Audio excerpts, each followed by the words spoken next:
Today we're going to work on getting the fuel tank off the floor and into the car for its final time. Garage time.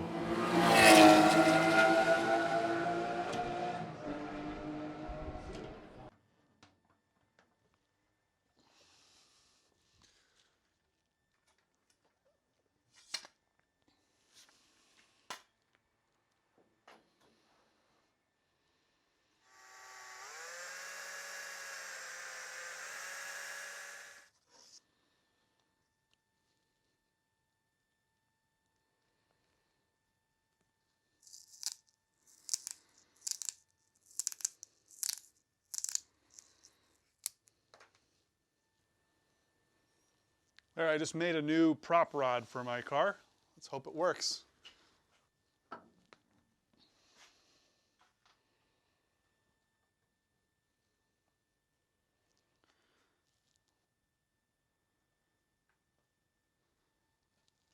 rubber piece fits inside a factory hole right here. See that hole? And then this rubber stopper, goes in there. I don't particularly like how big this is, so I'll probably, do something a lot smaller, because what happens is the rod is not in the hole, only the stopper is, and so it sort of shifts a little bit. And then up here, this is just taped, and this end is a little bit pointy. So it's got tape on there. I'll probably put some rubber, hard rubber on that too, maybe some shrink tube or something, and then it just fits in there. And it's pretty secure. You're only supporting one side, so the hood, the hood does flex a little bit. I could put a second one on this side.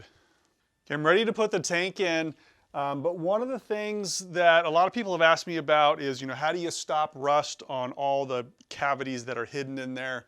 And I've always talked about this cavity coater. This is Cavity Wax. This is from KBS. And prior to putting the tank in, I'm going to spray into all these holes.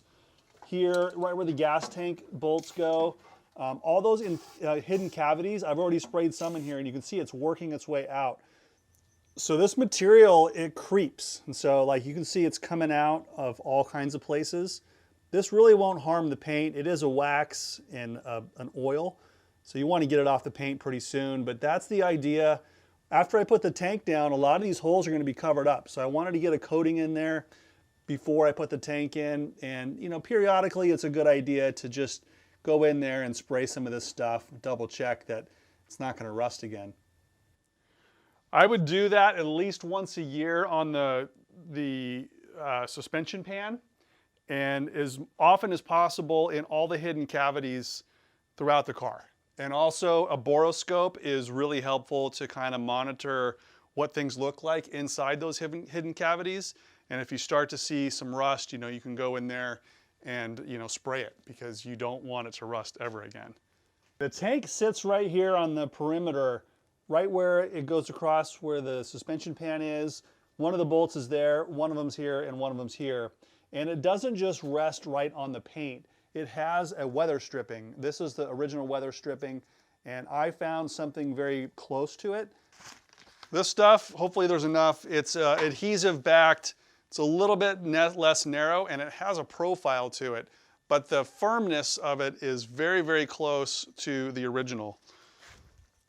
So when you squeeze this, it's pretty squeezable. This is about the same density. So you got a lot of weight being supported here on this seal. So you want something a little firm. I did find some solid profile ones, but they were a little too soft. So I think this should work.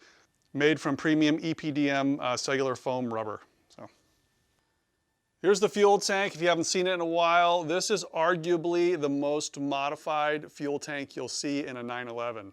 So it has an in-tank fuel pump right here with internal plumbing, so there's no external fuel lines at all. This is where the fuel level sender goes. That's the stock component.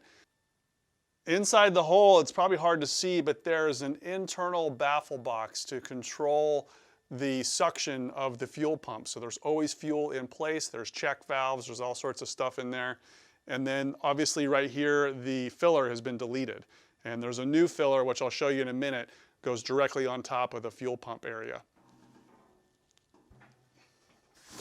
This was painted with a 2K or my own 2K version of Rust-Oleum, and I've been, dragging it around the floor and stuff. It actually is pretty good. These are the outlet and inlet ports. These have some tape on them right now, but these are AN fittings, custom to this tank. Locations have been changed.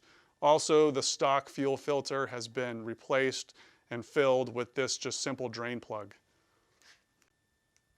This whole section of the tank bottom has been cut off and re-welded on to access all the internals to do the plumbing and also the internal baffle box.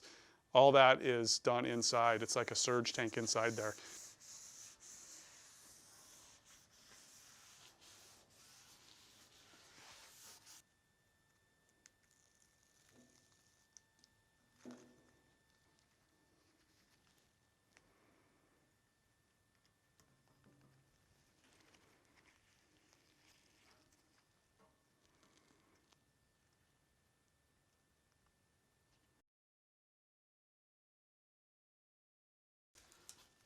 Looks like I had about 2 feet to spare. I put the seam in the back. It's probably less likely to get water through there. This really goes around the corners well. Nice and sticky. Got a little wavy right here, of course, right in front of the camera when I was doing it. And it's really, I mean, for $7 or $8, this is probably the best seal you can get. I really like this one.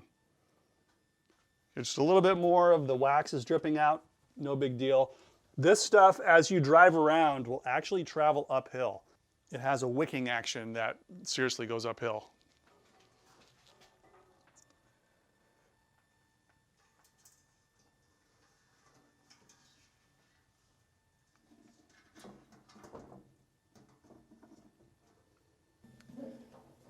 You can see how it's sort of shifting just a little bit on the rubber base. That's perfect. I tried to center it left and right, and also these depressions here, it's sort of, as even as I can get it. Here's the hardware. I had it replated. Some of it looks good, some of it is not so good. I did not clean this one well enough, and it has some pitting and some black spots on it. So this will get redone, but I got to put it in for now. Okay, I think I got some paint out of the threads. It should work better now. This particular thread was repaired. It had been damaged, I think in the accident, it had been really broken off. The nut inside there had been broken off, so I had to weld a new nut on the back side of that one. And now it's going in.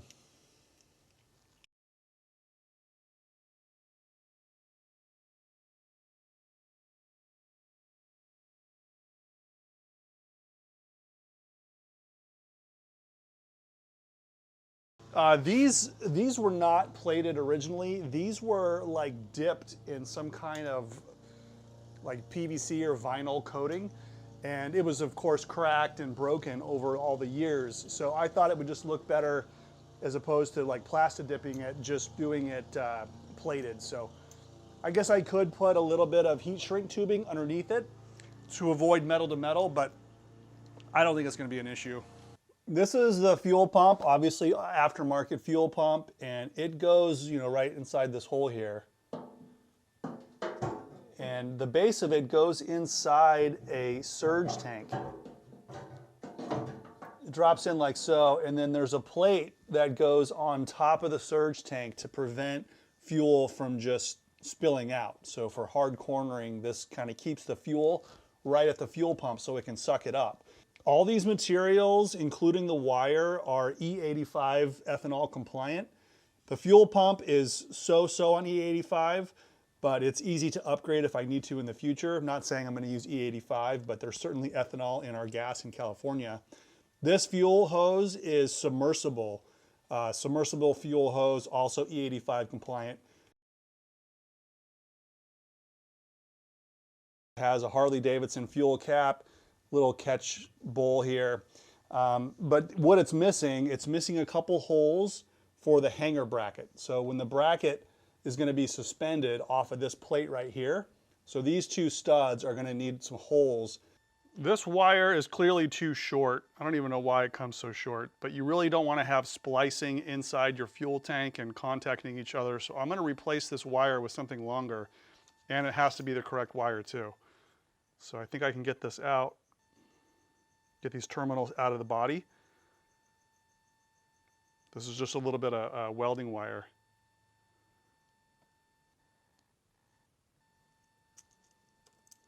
There's one.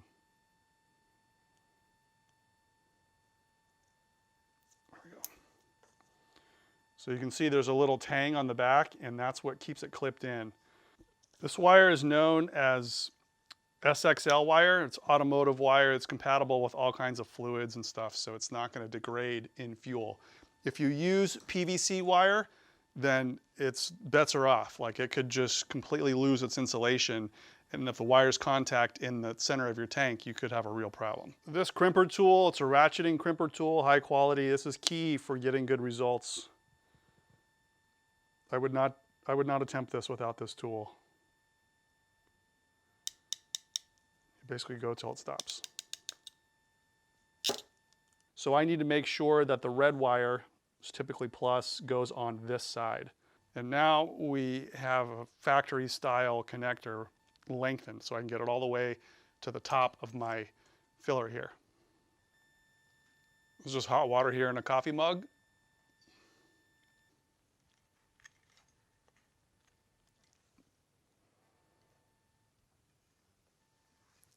I'm going to flip this one.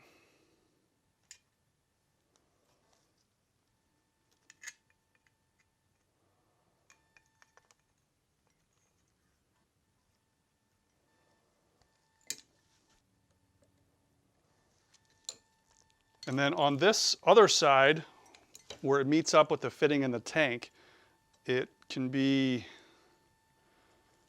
I have this fitting here. It's just a barb on one side, AN on the other. There's an AN on the tank that directs the output out to the bottom of the tank where it goes to the factory location. So that's what I've done. And that's about this height right about here. So I'm going to cut that hose right at the G.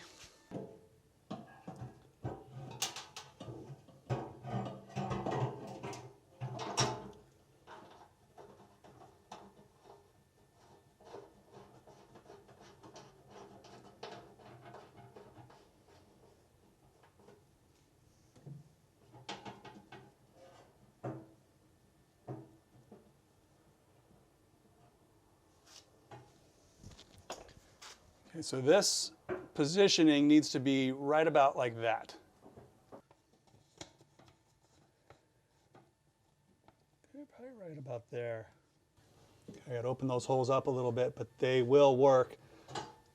I had to switch it a little bit. I was going to use that marking right there, but it would have run into the fill tube, so I had to rotate it a little bit. But it's fine. It'll rotate like that. It should be good. Just like that. And then the nuts will draw it up. I'm going to have to use some washers or some sealing nuts so that we don't get fuel pouring out of there. Now I need to drill a hole probably right about here for the electrical connection. I'm going to ground the negative side of the fuel pump to one of the studs here internally, and then I'll have a wire from the car over to here to make sure it's grounded. And then I'm just going to put one hot terminal or 12-volt terminal here in the middle. It's going to be insulated.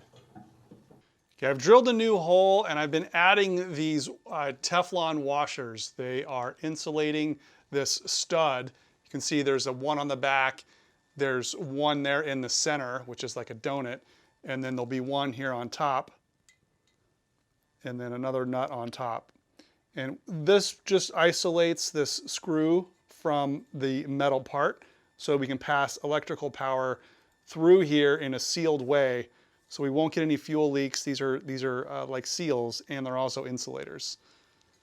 So now I just need to attach a ring terminal on the end of the red wire so we can pass power from the inside to the outside.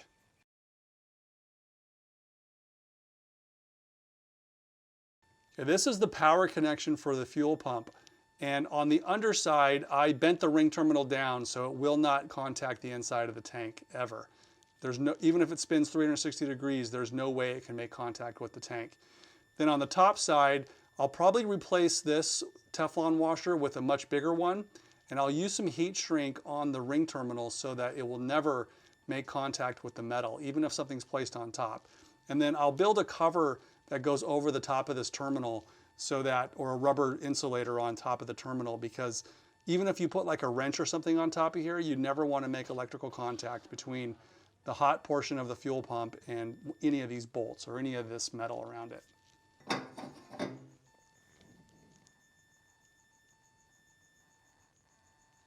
Even though I didn't find the gasket material here for the tank, I did find some rubber bumpers for the end of the rod.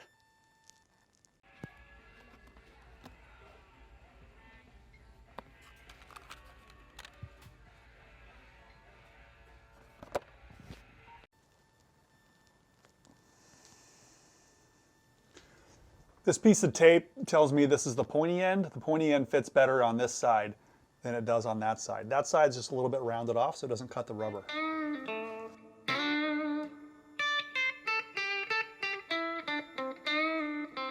Aside from a missing gasket, I'm really happy to have the fuel tank in and the fuel pump in. You know, I've done a ton of work retrofitting the entire fuel system of this car. If you're curious about the technical reasons why I moved the fuel pump to the front of the car, click this video right here. The short story is I think Porsche did a disservice to everyone to put the fuel pump in the back of the car. It didn't last there very long, especially with today's fuels. I think it was a bad design. I like this design a lot better, and it's easy to replace.